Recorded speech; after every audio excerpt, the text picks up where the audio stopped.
Welcome back to the deep dive. This is where we take your curiosity, your theories, those pressing questions you have, and we really plunge into the source material to see what we can find. And today, you've given us a topic that, well, pretty much everyone online has bumped into, the often frustrating world of internet trolling. You specifically asked us to thoroughly psychoanalyze this behavior, and you had this really insightful theory driving it that maybe these antagonistic commenters are dealing with a disappointing lifestyle. You want to know if that holds water.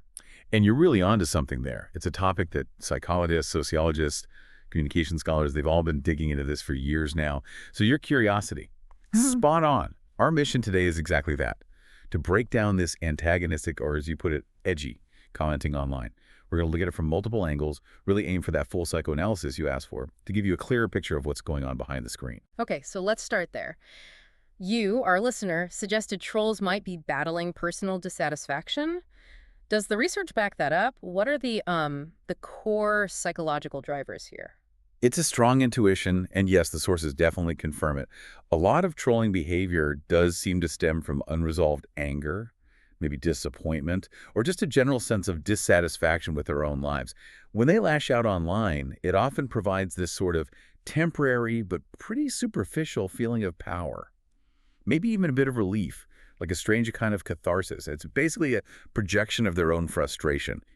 Internal unhappiness gets pointed outwards at an easy target. So it acts almost like a shield, a kind of defense mechanism for them. Precisely, yeah. It's a classic ego defense. By putting others down, they kind of shield themselves from their own feelings of inadequacy or failure. It's just... Well, it's easier to call someone cringe than to maybe confront your own lack of accomplishment. Right? And another big piece is attention-seeking. I mean, even negative attention fulfills that very basic human need to be seen, to be acknowledged. For someone feeling invisible offline, provoking outrage online gives them instant validation. It might be fleeting, but it's something. It's like shouting into the void and getting any kind of echo back, even if it's angry. Okay, this is where it gets really interesting for me, because it's obviously not just about what's going on inside their head.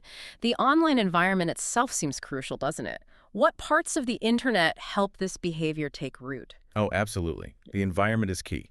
One major factor is what psychologists call the disinhibition effect. Think about how much easier it is to maybe lay on the horn in traffic from inside your car versus getting out and confronting someone face to face. Right. That anonymity, that distance online, it weakens our natural empathy. Our self-control slips. Without seeing facial expressions or immediate real-world consequences, it becomes easier to treat others like objects, not people. It makes cruelty feel less impactful, or maybe even trivial. And it feels like some corners of the internet actually encourage this edginess, right? It's almost become a cultural badge in some places. They definitely do, yeah. Some online subcultures reward cynicism, irony, even cruelty, framing it as wit or toughness. In those spaces, the behavior might be less about genuine malice and more about fitting in, performing for that group, gaining status. And you see trolls often target people who are visible, successful, or maybe vulnerable. It's like they're trying to highlight a contrast, pull them down to their level almost. It's a twisted way to try and level the playing field in their own mind. So if I'm getting this right, it's not just that they feel bad, but there's something in how their mind processes that feeling, plus the online environment, that makes them lash out. That's a great way to think about it. The cognitive mechanisms involved really solidify the behavior. You see this consistent externalization of pain. Instead of looking inward and asking, why am I unhappy? The negative feeling gets pushed outward. This creator sucks, or that person is stupid. It's a misdirection of their own discomfort. And this often leads to dehumanization. Trolls might convince themselves the target isn't fully real or doesn't deserve respect. That makes being cruel feel justified, or just not a big deal. And the real kicker, the short-term reward loops. Every reaction they get, anger, outrage, even just a reply, gives them a little dopamine hit. The dopamine. Exactly. It immediately reinforces the habit, making trolling behavior incredibly addictive. It's a quick fix, offers temporary relief, but solves absolutely nothing underneath. But what about the argument some trolls make, that they're just being honest or giving tough love? Does the research draw a line between that and real trolling? It absolutely does. And this loops back to your original intuition about intentions. The sources are pretty clear. Antagonistic commenting rarely, if ever, comes from a place of genuine constructive criticism or mentorship. Even when trolls claim they're just being honest, it's almost always a mask for hostility, for a desire to diminish or hurt someone. So it damages trust online. Hugely. It fosters suspicion, makes people guarded, breaks down communities. And it exploits a power imbalance, right? You put effort into creating something, and they can just snipe at it effortlessly. It feeds their sense of control. So why do people rarely troll from a healthy place? Well, someone who feels emotionally stable, fulfilled, has strong social connections. They typically don't need to lash out at strangers. When they offer criticism, it tends to be specific, respectful, aimed at actually helping someone improve, not humiliating them. Trolling, contrastingly, is almost always an expression of unmet needs, validation, power, attention, or just venting frustration. Now, sure, there are nuances. Playful trolling can happen between close friends, like teasing. Some cultural humor uses mockery differently. And maybe someone under extreme stress has a moment of catharsis. But these are different from a pattern of antagonistic behavior online. That pattern almost always signals deeper, unresolved issues. What's really fascinating here is that trolling isn't just one single behavior. It's not monolithic. It takes on different shapes depending on, the context, the platform, even the cultural moment. There are distinct types of trolls, and understanding them is pretty important. That's a really crucial point. Okay, so what are some of these archetypes? Can you walk us through a few common ones, maybe with examples we might recognize? Certainly. Okay, one common type is the classic provocateur. This is the person who posts inflammatory stuff just to spark chaos. Think of someone dropping into a fan forum saying, the prequels are way better than the originals, and anyone who disagrees is a casual. They just want to light the fuse and watch the fireworks. Oh yeah, I know that type. Always stirring the pot. What about the ones who try to be edgy? Right, that's the edgelord. Their thing is making shocking, offensive, maybe taboo jokes. Yeah. Often to seem bold or rebellious, but is usually masking insecurity. An example. Joking about a tragedy just hours after it happens, then maybe backtracking with, hey, it's just dark humor, relax. They want to push boundaries, but often can't really handle the fallout. And the ones who are always correcting tiny mistakes. Yes, the pedantic corrector. This troll loves to nitpick grammar, small factual errors, minor details, but in bad faith. The goal isn't to help, it's purely to derail the conversation and feel superior. Imagine someone replying to a really heartfelt post about, say, mental health with, actually, it's your, not your. It's about making others feel small, demonstrating their own perceived smarts. Ugh, that's incredibly frustrating. Are there types that go beyond comments that are more overtly harmful? Definitely.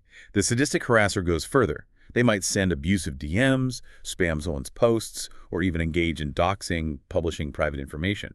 Their motivation often seems rooted in actually enjoying causing suffering, possibly stemming from feelings of powerlessness offline. Coordinated harassment campaigns targeting streamers or activists, that falls into this dangerous category. Okay. And what about those who seem to be fighting online battles? That brings us to the culture war soldier. This type uses trolling as ideological warfare. They're not just attacking for personal kicks, but to own the other side. They see online spaces as battlegrounds, commenting "stay mad snowflakes" on posts about diversity or social issues. Their goal is less personal validation and more about scoring points for their perceived side in a larger ideological fight. Right. So if we connect this to the bigger picture, Yeah. how has this behavior changed over time? It really feels like it's evolved from just online pranks to something way more organized and, frankly, aggressive. It absolutely has. If you look back at the 1990s, the early internet days, Usenet, forums trolling was mostly small-scale mischief. Baiting nerd debates like Linux versus Windows, posting absurd stuff. It was more about pranks than real cruelty. Trolls were kind of seen as the court jesters of early cyberspace. Like a quirky, nerdy inside joke almost. Exactly. Then you move into the 2000s with the rise of big message boards like 4chan, Something Awful. This era saw trolls really embracing shock culture, offensive memes, copy pasta, those blocks of text copied and pasted to annoy or derail threads. Anonymous culture thrived, and trolling became more of a performance for peers, part of that epic win culture. You had things like rickrolling, which was pretty harmless, but also much more extreme offensive content alongside it. Okay, then social media hits big. Right, the 2010s, Twitter, Facebook, YouTube explode. And this is where trolling really shifted. It became mainstream, and crucially, it became weaponized. We started seeing large-scale harassment campaigns, doxing becoming more common, coordinated raids on individuals or communities. Yeah. The edgelords started blurring into political agitators. Trolling became a tool in culture wars, sometimes even linked to state propaganda. Gamergate in 2014 was a huge turning point. It really showed how online harassment could merge with real-world ideology and have serious consequences. It demonstrated the destructive power of coordinated online attacks. And that brings us to now. And now, in the 2020s, we have algorithmic amplification layered on top. Platforms are designed to reward outrage and engagement, right? So trolls have learned to game the system. They post extreme takes specifically to get reactions, boost their visibility. Some even gain fame and followers from pure negativity. Meme culture also increasingly blurs the line between ironic trolling and genuine extremism. Things like NPC memes portraying opponents as non-thinking characters, or ratio trolling, where replies vastly outnumber likes to signal mockery. What started as maybe mischievous pranks has, in many cases, curdled into something far more organized, sometimes monetized, and definitely more psychologically damaging. This brings up a really important question then. Does it mean the same thing if, say, a 13-year-old calls someone cringe online versus a 45-year-old leaving a genuinely venomous comment? Does age really change what the trolling says about the person? It absolutely does. Yeah, the behavior takes on very different meanings depending on the life stage. For kids and early teens, let's say 10 to 15, a lot of it comes down to immaturity, maybe a lack of impulse control. They're testing boundaries, mimicking online culture they see, figuring out social dynamics. Developmentally, they're still building empathy, don't fully grasp long-term impacts. It's often experimentation. Usually indicates immaturity more than deep malice, and with guidance, most grow out of it. Think of kids spamming L plus ratio on TikTok, often just to get a rise out of strangers. Okay. And what about late teens, young adults, that 16 to 25 group?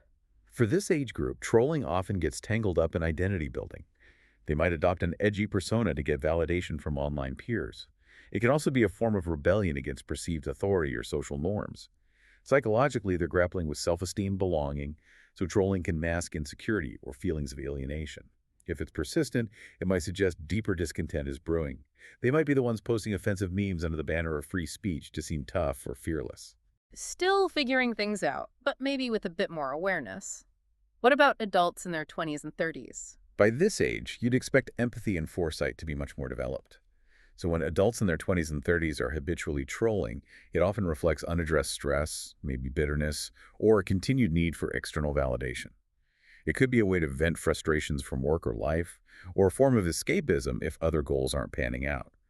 There's also that concept of irony poisoning, where cynicism just becomes their default worldview. If it's a significant pattern, it can signal stunted emotional growth or a lack of healthy coping skills. Picture a 28-year-old spending nights arguing in comment sections instead of pursuing personal goals. That does sound like a pretty significant red flag. And for older adults, say 40 plus? For older adults, trolling can sometimes be a projection of regret, frustration, or deep-seated resentment about how their life has unfolded. It might also be resistance to change, lashing out at younger generations or new cultural norms, or maybe a desire for control, acting like online gatekeepers. Psychologically, it often points to chronic dissatisfaction, maybe a hardened identity tied to bitterness or even loneliness. For some, it could be linked to deeper mental health issues, that 50-year-old constantly mocking younger people with "back in my day" comments that often signals a deep unhappiness they're not confronting directly. So the pattern seems clear. For kids, often immaturity. Young adults, maybe insecurity or identity testing. Adults in their prime, it looks more like a red flag for significant dissatisfaction. And for older adults, it can suggest deeper regret or rigidity. Age really does change the meaning. What seems like forgivable experimentation at 13 looks pretty maladaptive at 25. Exactly. And it's crucial to remember this behavior isn't just affecting the target. Trolling acts as both a mirror and a kind of digital fingerprint. Every single antagonistic comment reveals something about the troll's own frustration, their insecurity, their unmet needs. It's rarely truly about the target. It's a reflection of what the troll feels is missing inside themselves. It's like a shorthand for self. Instead of showing vulnerability, which feels risky, they use the blunt shorthand of hostility. It's faster, easier, feels safer. The tone, the persistence, it all leaves these digital troll signatures that tell a story about them. And this digital fingerprint feeds back into the system, right? Right back into the system. Every nasty comment becomes a data point for the algorithms. Platforms don't read intent, they just read engagement. So if you constantly engage negatively with, say, political videos you claim to hate watch, the system just tags you as interested in that topic. So they end up seeing more of what they hate. Precisely. Trolls are effectively curating their own toxic online feeds. They see more and more of what they claim to disguise. It locks them into this world filled with things that annoy them. It's a really vicious feedback loop. They might think they're owning others, but they're actually training the system to keep showing them exactly what makes them angry or bitter. Yeah. It's truly a digital self-inflicted wound. Wow. Trolls tend to live for those immediate reactions, the quick dopamine spikes, that fleeting sense of superiority. They don't often see the long-term picture, that by pouring time and energy into negativity, they're investing in the very things they dislike. Over time, this just warps their whole online experience, makes it more hostile, more cynical, less joyful. They essentially build their own cage made of irritation. A self-inflicted wound. That's a powerful way to put it. But hang on, what about those trolls who see themselves as, like, noble truth seekers? The ones who genuinely believe they're exposing hypocrisy or fighting for some greater cause. Are they in the same boat, or is there a real difference there? That's a crucial distinction to unpack, and the sources do get into it. This is what we might call the vigilante troll mindset. They absolutely see themselves differently as brave iconoclasts, maybe unmasking fraud, hypocrisy, lies. Their narrative isn't, I'm a troll, it's, I'm a whistleblower, I'm fighting for truth. How do they act differently? Their tactics often involve aggressive, calling out, ridicule, gotcha moments, usually wrapped in a heavy layer of cynicism. On the surface, it might look different from someone just being sadistic, but the underlying psychology often overlaps significantly. Now, there is a healthy version of this genuine whistleblowing, exposing harm with evidence, transparency, accountability, think investigative journalism. That can be constructive. But that's rare online. Much rarer than the unhealthy version, which is conflating trolling with activism. The vigilante troll believes they're saving people or exposing truth, but in practice. They often target individuals disproportionately, confuse suspicion with proof, mix valid points with mockery, which totally undermines their credibility, and seem more focused on chasing validation, look how smart I am, than achieving actual justice or clarity. So psychologically, it's still about them. Often, yes. Even these vigilante trolls frequently project their own struggles. Their deep distrust of authority might reflect unresolved personal feelings of betrayal or disempowerment. That need for control they exhibit. It can come from the illusion of mastery they get by exposing others in a world that feels chaotic. And that identity hunger, wanting to be seen as a truth seeker, gives them a sense of purpose, especially if they feel insignificant in their offline lives. So while they frame it as fighting fraud, they might really be fighting their own sense of smallness. And the outcome? The outcome for the community is usually just more conflict, more noise, less clarity. Even if they have a valid point initially, it gets lost in the hostile performance. And for the troll themselves, they often fall into that same feedback loop, curating a feed filled with negativity, conspiracies, things to be angry about. The bottom line is, truth doesn't really thrive in hostility. It thrives in evidence, clarity, integrity. When vigilance decays into just antagonism, the troll isn't really unmasking others, they're unmasking themselves. Okay, so given all of this, what does it mean for someone listening who might actually recognize some of this in themselves? What if a troll wants out? Is there a path to redemption? Can they break this cycle? There absolutely is a path, and it really starts with some pretty deep self-awareness. The first crucial step is to recognize the mirror. Be truly honest with yourself, that antagonistic comment. It's reflecting you, not just attacking them. Ask yourself, what emotion am I actually trying to offload here? Is it boredom, loneliness, anger, jealousy, regret? Just naming that root emotion is the very first step to disarming the impulse to lash out.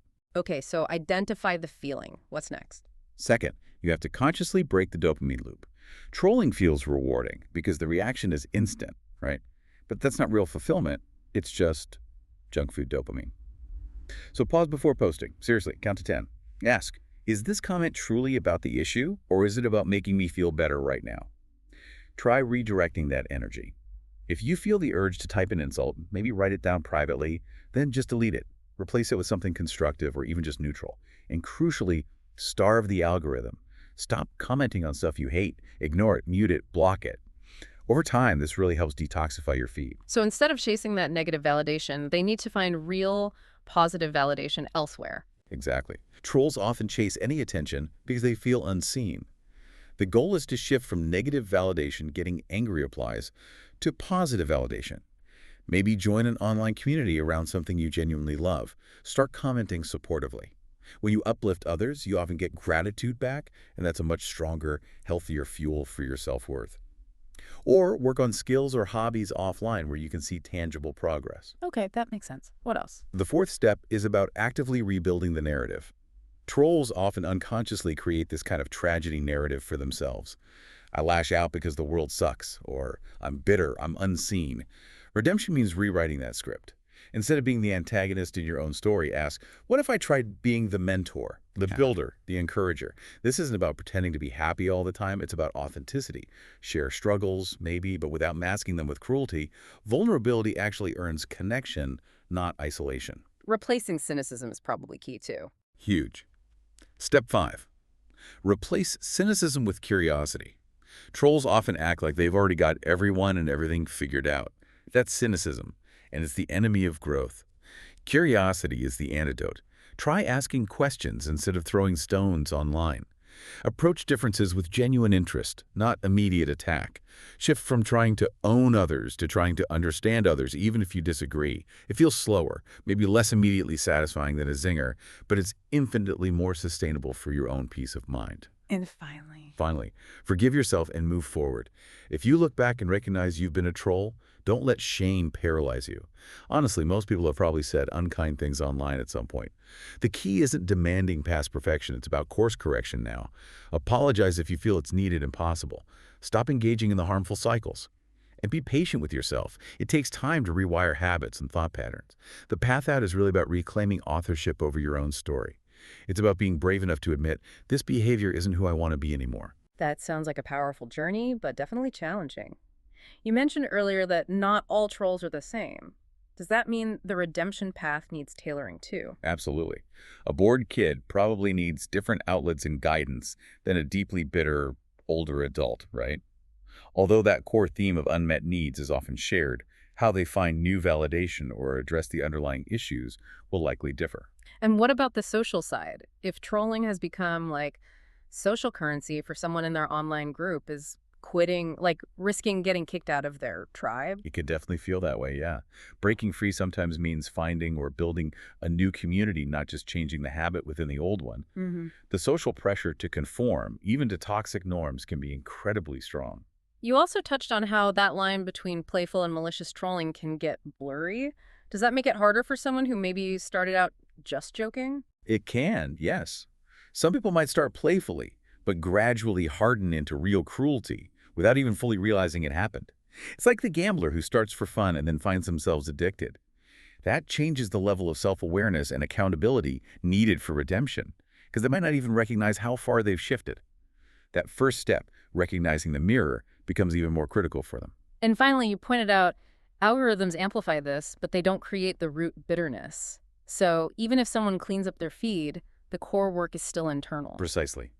The platform is like gasoline on a fire, but it didn't start the fire. The root dissatisfaction, the unmet needs, those remain. And that's why redemption is ultimately so humbling. For a troll to truly escape the cycle, they have to admit their behavior was often a mask for pain or inadequacy.